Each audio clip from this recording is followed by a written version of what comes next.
그런데 이렇게 그 느닷없이 처음부터도 아니고 중간에 49명의 증인을 신청했어요. 네. 이거 어떻게 해석해야 됩니까? 원래 준비 절차라는 게 있죠. 예. 일반 법원 같으면은 준비 절차에서 그 했던 주장, 예. 그다음 준비 절차에서 신청했던 증인, 예. 이걸로 끝난다 이야기를 많이 해줍니다. 판사들이 변호사들한테 앞으로 변론기일 들어가서 새로 증인을 신청하거나 주장을 출고한 거 받아들이지 않겠습니다.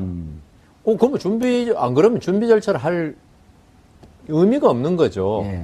준비 절차를 왜 하냐 하면은 이게 이제 보통 법정에서는 이제 증인신문하고 서로 구술 변론하고 이게 법정의 의의고 그 자리에서 어떤 뭐 이런 쟁점을 정리한다거나 증인을 신청한다거나 이 신청한 증인에 대해서 그거는 왜 그 증인이 필요하고 재판관이 볼 때는 나는 왜 필요 없다 이런 공방을 하기에는 적절치 않거든요.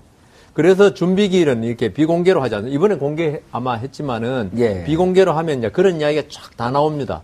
이 증인은 왜 정말 필요하고 꼭 물어줘야 되는가? 그러면 판사가 듣고 당신 말이 맞습니다 하면 증인 채택하는 거고 그건 뭐 필요 없습니다. 격가지에 불과합니다. 이러면 증인 기각. 예. 해서 이 준비 절차에서 모든 이게 설계도입니다. 준비기일이라는 게 재판의 설계도. 이제 변호사님 말씀에 따르면 재판부 판사가 네. 검사 변호사 일반 그 법정에서 그렇죠. 검사 변호사를 불러서 속닥속닥 하면서 이거 뭐 필요하냐. 속닥속닥이라는 표현은 좀 적절치 않고요. 안 들리게 비공개. 그렇지. 비공개로 그래야죠. 비공개로 할 때 그럼 큰 소리 합니까? 속닥속닥. 속닥속닥 무슨 음모를 꾸미는 것 같잖아요. 그러니까 그래요? 음모를 꾸미는 건 아니고. 평상시에 음모론에 좀 충실한 우리 정 의원님이시죠. 평상시에 음모론으로 좀 당하신 것 같은데. 그래서 이제 어쨌든 비공개로 조정을 그렇죠. 하면서 넣을 것 뺄 그러니까 조정을 하는 심리를 과정. 신속하게 하기 위해서. 강일원 재판관도 저도 같이 근무를 했지만 진짜 합리적이고 재판의 신이라고 해야 됩니다. 재판 정말 잘합니다. 그런 분이 자기가 볼 때 이거 국민의 여론 그리고 이 네 가지의 특검이라든가 검찰에 조사한 거 이런 걸 보면은 굳이 법정에서 이렇게 사실 증인 나오면 거짓말 많이 하잖아요. 잘 아시죠? 예, 거짓말 많이 하니까 우리 그래서 심지어 법정을 거짓말 경연장이라고도 표마하는 사람도 있을 정도입니다. 그러니까 나오는 증인들의 진술과 재판한다는 거 있죠. 거기에 의존해 재판하는 건 말이 안 되거든요. 그래서 그렇게 했는데 그러면 사실은 그 준비기를 마치고 현재 진짜 변론기를 갔으면 사실은 증인을 내면 증인 지금 39명 내면 안 되는 거죠. 그거는 준비기일 취지에 반하는 거죠. 그렇기 때문에 아까 우리 정 의원님 말씀하신 대로 이거는 결국 재판 끌기 아니냐 이런 말이 나올 수밖에 없게 돼 있습니다. 그러니까 그때 필요했다면 준비기일에 이야기를 했어야죠. 그럼 그때 기일 다 기각되고 뭐 채택되거나 그럼 지금 재판이 잘 나오고 있을 건데 갑자기 잘 나가던 지하철이 덜커덕 하면서 브레이크가 한번 걸린 겁니다. 그 역과 역 사이에서 지금. 그러니까 탄핵 재판이 시작이라는 역에서 시청역에서 출발했는데 이 가다가 다음 종강역까지 쫙 가야 되는데 그 중간에 그냥 뭐 기차에 뭐 고장이 났다든가 지금 덜커덕한 상태죠. 아니면 누가 그렇지. 그 대통령 측 대리인들이 그 비상 스위치를 갑자기 땡겨버린 거죠. 그래서 탄핵 열차가 지금 덜커덩했죠. 그걸 빨리 고치느냐 안 고치느냐 그거는 재판관들의 몫이죠. 그런데 6명만 채택을 하고 33명을 기각한 게 아니라 다음 기일에 판단하겠다 이랬단 말이에요. 그건 또 무슨 의미예요, 그러면? 그거요. 한 명 기각된 사람도 있습니다, 벌써. 39명 중에 한 명은 기각됐고. 누군지 아십니까? 모르겠어요. 김장수 주중 대사는 기각했습니다. 당시 안보실장. 그분 뭐 자전거 타고 다니고 뭐 이러니까 아마 잘 모른다고 생각한 것 같아요. 그건 좋은데. 그러면 6명 채택했죠. 그러면 32명이 남았네요. 32명이 남은 것은 내일 결정하겠다는 거죠. 그런데 재판부에서 있죠. 증인을 내일 다음에 결정하겠습니다 할 때는 써내라 그럽니다. 왜 이 사람이 필요한지. 그러면 재판관들끼리 회의를 해가지고 내일 오전에 회의를 한다고 그래요. 이 32명이 과연 오늘 채택된 6명은 아마 필요하다고 판단한 것 같아요. 그죠? 이 사람들은 정말 탄핵이 필요한데 나머지 32명은 이거 진짜 말한 대로 무더기 재판 끌기 전략을 신청한 거 아니냐. 그런 의도와 이거 신청서를 자세히 보면 왜 이 사람이 이 지금 탄핵 심리에 필요한가를 갖다가 재판관들이 회의를 해가지고 결정을 하겠다는 겁니다. 근데 대부분 저도 재판 많이 해보고 당해도 보고 해보기도 했지만은 그렇게 하면 기각하는 경우가 많습니다. 그 자리에서 기각하기는 조금 이 대리인단이 그래도 대통령이 대리인단인데 여기서 39명 중에 그래서 저희들도 있죠. 재판할 때 재판부가 딱 보고 좀 깐깐하잖아요. 증인 채택이 깐깐하잖아요. 그러면 한 두 사람은 분명히 물어야 되는데 그럼 두 사람 신청하면 기각을 해버립니다. 한 사람 기각하고 한 사람은 그래서 한 39명쯤 하면요. 아무리 재판부가 깐깐해도 있죠. 그 30 앞으로 2명 남았잖아요. 32명 어떻게 다 기각합니까? 그거 특히나 대통령에 대한 탄핵 재판인데 재판관들도 마음에 어떤 그게 있어요. 뻔히 지연 전술인 줄 알지만은 이 32명이나 이걸 32명 내일 다 기각하겠습니다. 이러면 이거 뭐 물론 뭐 그렇게 할 수도 있지만은 그래서 이것도 전술이다. 저는 그런 생각이 듭니다. 그러니까 한 내일 32명을 일단 연기한 것도 우리가 신중하고 공정하게 심리한다라고 하는 대외적 이미지도 중요하고 실질적으로 또 32명을 검토를 해봐야 될 거 아니에요. 해봐야죠. 그래서 다마다 드릴 수 없어요. 뭐 한 서너 명은 필요하고 나머지 29명은 그 정도는 모르겠어요. 몇 대 몇으로 나올지. 예를 들면 그렇죠. 일부는 그렇게 나오는 하고 거죠. 일부는 또 기각할. 취하하시죠, 뭐 하든지. 알겠습니다. 그래서 결국 이번 대통령 대리인단이 전략을 보게 되면 이건 완전 구타 유발형이다. 저는 그렇게 생각합니다. 그러니까 구타 유발형이다? 예, 그렇죠. 자꾸 이렇게 매를 버는 형태로 간다는 겁니다. 그러니까 이번에 헌법재판소의 재판관들이 더욱더 내심 분개할 수밖에 없었던 부분은, 그러니까 증인들이 대거 안 나왔잖아요. 그러니까 이 국회 쪽에서 여러 청구한 증인들, 특히 청와대 핵심 이번 그 사안과 관련해서 규명해 줄, 뭐 이재만 전 비서관이라든가 안봉근이라든가 아무도 안 나왔지 않습니까? 그리고 자, 그렇게 증인들이 쭉 안 나오니까 막 체포까지 하려다가 도저히 이게 뭐 경찰도 못 찾고 이런 상황이 되니까 증인 채택한 거 다 없었던 걸로 하고 증거 채택주의로 바꿨잖아요. 증거 채택주의로 바꾸니까 저쪽 청와대 그 대리인단이 환영을 했어요. 그렇지, 뭐 증거로 가자. 그런데 갑자기 또 대거 증인 신청을 하니까 이 재판관들 입장에서는 그야말로 황당한 거죠. 그러니까 당신네들은 도대체 뭐 중심이 뭐냐? 도대체 뭐 어떻게 끌고 가자는 얘기냐? 그러니까 이 현재 재판관들 입장에서는 뭐 이렇게 좌로 얻어맞고 우로 얻어맞고 이런 상황이 되니까 이분들도 제가 보기에는 인간인데 감정이 안 생길 수가 없는 거죠. 그리고 의도가 뻔히 보이잖아요. 그야말로 지금 이 재판 자체가 제가 보기에는 그야말로 품격 없이 진행이 되고 있다. 그런데 이 교수님, 제가 가치 중립적으로 반대 논리를 한번 질문해 볼게요. 어쨌든 재판은 이기려고 하는 거거든요. 탄핵 소추안 측이 있고 청구인 측이 있고 피청구인 측이 있는데 피청구인 입장에서는 자 이게 여론에 많은 영향을 받는데 보니까 탄핵 반대하는 집회에 나오는 숫자가 이유 여하를 막론하고 점점 늘어나는 것 같단 말이에요.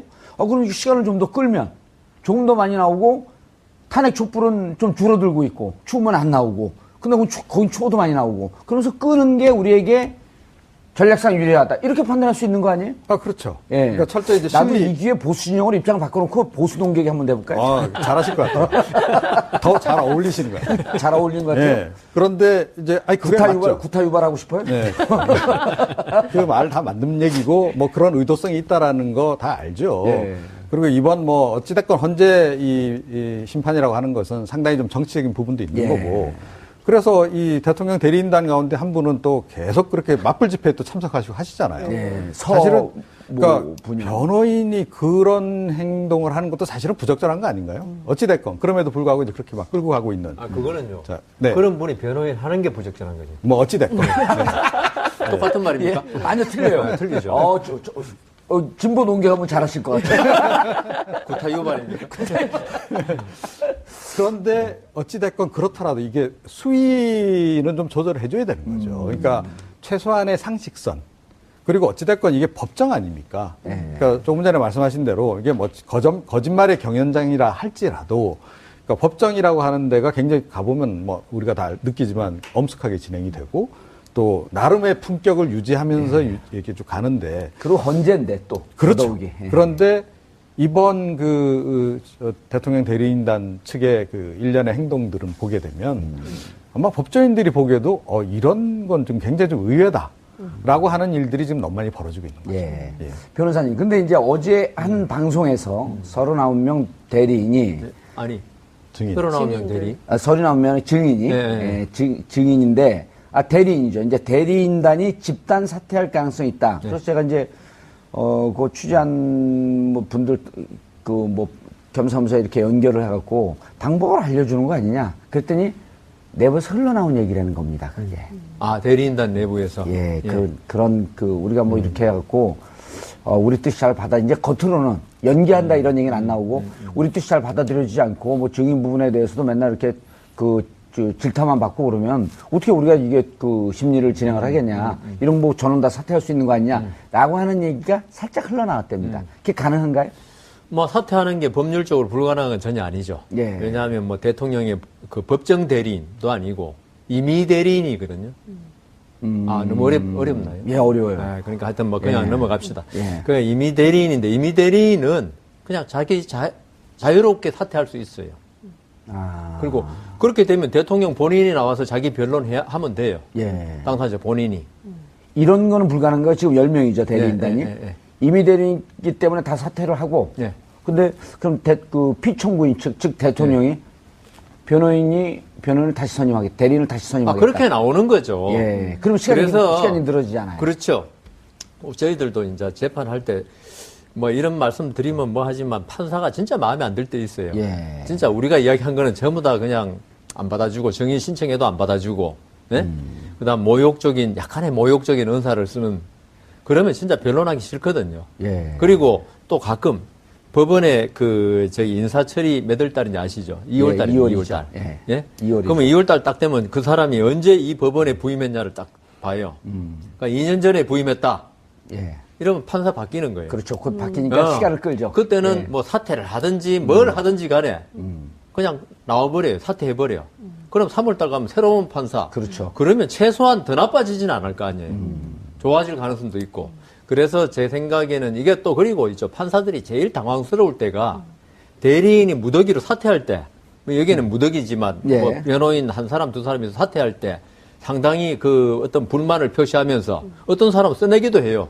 당신 재판 그렇게 하기 때문에 나 도저히 못 받겠다. 예. 써내면 이게 재판을 할 수가 없잖아요. 물론 아까 제가 말씀드린 대로 대통령 본인이 나와가지고 변론한다 하지만 그게 뭐 말이 그렇지 실제로는 불가능하잖아요. 그렇죠. 그러면 이번 주에 사퇴했다 예컨대. 예. 그러니까 대통령이 이번에 구정도 끼었고 끝나고 다시 변호인 선임하겠다. 대리인이죠, 대리인.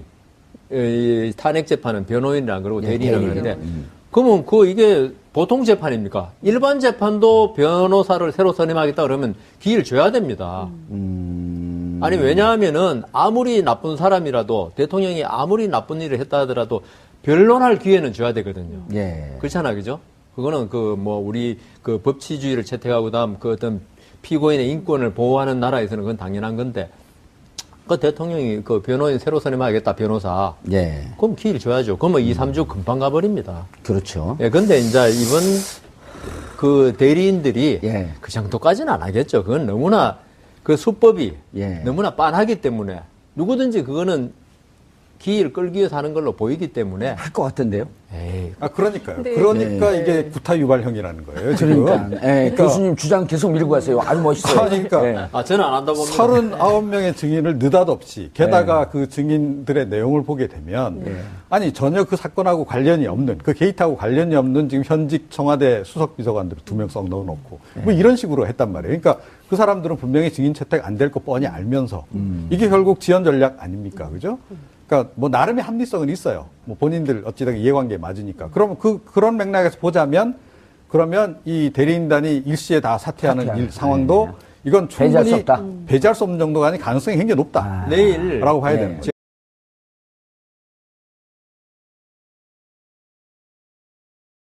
취지에 반하는 거죠. 그렇기 때문에 아까 우리 정 의원님 말씀하신 대로 이거는 결국 재판 끌기 아니냐 이런 말이 나올 수밖에 없게 돼 있습니다. 예. 그러니까 그때 필요했다면 준비기일에 이야기를 했어야죠. 그럼 그때 기일 다 기각되고 뭐 채택되거나 그러면 지금 재판이 잘 나오고 있을 건데 갑자기 잘 나가던 지하철이 덜커덕하면서 브레이크가 한번 걸린 겁니다. 역과 역 사이에서 지금. 그러니까 탄핵 재판의 시작이라는 역에서 예. 시청역에서 출발했는데 예.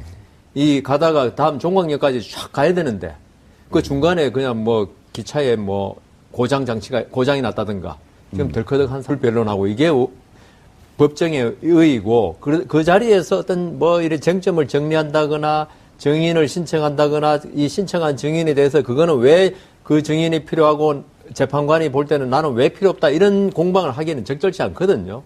그래서 준비기일은 이렇게 비공개로 하지 않습니까? 이번에 공개 아마 했지만은 예. 비공개로 하면 이제 그런 이야기가 쫙 다 나옵니다. 이 증인은 왜 정말 필요하고 꼭 물어줘야 되는가?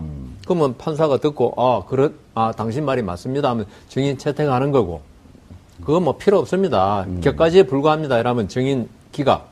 예. 해서 이 준비 절차에서 모든 이게 설계도입니다. 준비기일이라는 게 재판의 설계도. 변호사님 말씀에 따르면 재판부 판사가 네. 검사 변호사 일반 그 법정에서 그쵸. 검사 변호사를 불러서 속닥속닥하면서 이거 뭐 필요하냐? 속닥속닥이라는 표현은 좀 적절치 않고요. 안 들리게 비공개. 그렇지. 비공개로 예. 그래야죠. 비공개로 할 때 그럼 큰 소리 합니까? 속닥속닥. 속닥속닥은 무슨 음모를 꾸미는 것 같잖아요. 그러니까 그래요? 음모를 꾸미는 건 아니고. 평상시에 음모론에 좀 충실한 우리 정 의원님이 평상시에 음모론으로 좀 당하신 것 같은데. 그래서 이제 어쨌든 비공개로 조정을 그렇죠. 하면서 누를 것 빼고 그러니까 조정을 하는 심리를 과정. 신속하게 하기 위해서. 강일원 재판관도 저도 같이 근무를 했지만 진짜 합리적이고 재판의 신이라고 해야 됩니다. 재판 정말. 그런데 이렇게 그 느닷없이 처음부터도 아니고 중간에 49명의 증인을 신청했어요. 네. 이거 어떻게 해석해야 됩니까? 원래 준비 절차라는 게 있죠. 예. 일반 법원 같으면은 준비 절차에서 그 했던 주장, 그다음 준비 절차에서 신청했던 증인, 이걸로 끝난다 이야기를 많이 해줍니다. 판사들이 변호사들한테 앞으로 변론기일 들어가서 새로 증인을 신청하거나 주장을 출발한 건 받아들이지 않겠습니다. 그러면 안 그러면 준비 절차를 할 의미가 없는 거죠. 준비 절차를 왜 하냐 하면은 이게 이제 보통 법정에서는 이제 증인 신문하고 서로 구술을 잘 합니다. 그런 분이 자기가 볼 때 이거 국민의 여론 그리고 이 네 가지의 특검이라든가 검찰에 조사한 거 이런 걸 보면은 굳이 법정에서 이렇게 사실 증인 나오면 거짓말 많이 하잖아요. 잘 아시죠? 거짓말 많이 하니까 우리 그래서 심지어 법정을 거짓말 경연장이라고도 폄하하는 사람도 있을 정도입니다. 그러니까 나오는 증인들의 진술과 재판한다는 거 있죠. 거기에 의존해 재판하는 건 말이 안 되거든요. 그래서 그렇게 했는데 그러면 사실은 그 준비기를 마치고 현재 진짜 변론기를 갔으면 사실은 증인을 내면? 증인 지금 39명 내면 안 되는 거죠. 그거는 준비기일